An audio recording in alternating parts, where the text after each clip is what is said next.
Hi, Mr. Seller. Here's your update for the week. We had 3 showings. 2 buyers said the kitchen felt dated. 1 mentioned the location was further from work that they wanted. We should consider minor improvements either to the kitchen or the price if this feedback continues. Do you have any questions for me? How long did that take me? Less than a minute.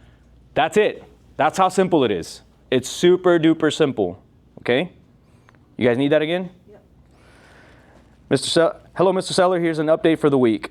We had 3 showings. 2 buyers said the kitchen felt dated. 1 mentioned the location was further from work that they wanted.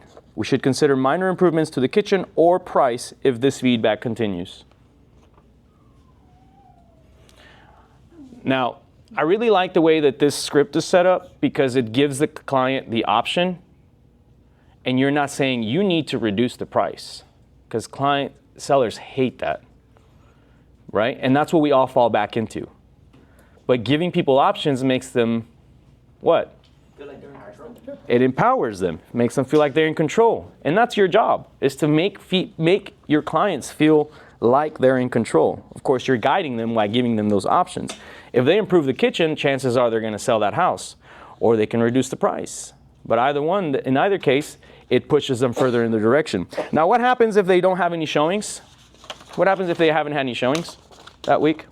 It sounds like a price problem.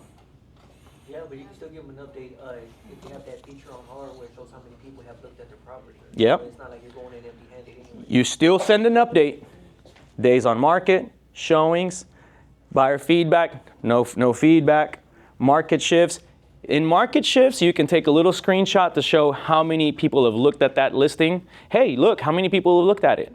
Or look how many less people looked at it, okay? And here's what it's gonna sound like when you call them. Hey, Mr. Seller, no showings this week, but let's see how we can improve this listing for next week. Then you're gonna review the listing. Let's look at the pictures. Let's look at the market. Oh, look at this. There are 3 houses that are listed 15 to 20 grand lower than yours. These will need to sell first before yours is even considered by a buyer. Can you see why? And that's the simple conversation. It's a hard conversation when we think about it, but it's a very simple conversation when you call and say, there's no update, here's why. Okay? The no update conversations are just as powerful. Now, there's a couple of things that we need to understand that will lead us to either sell or not sell our properties. And I thought it was important to cover this because I still see some of us making these mistakes.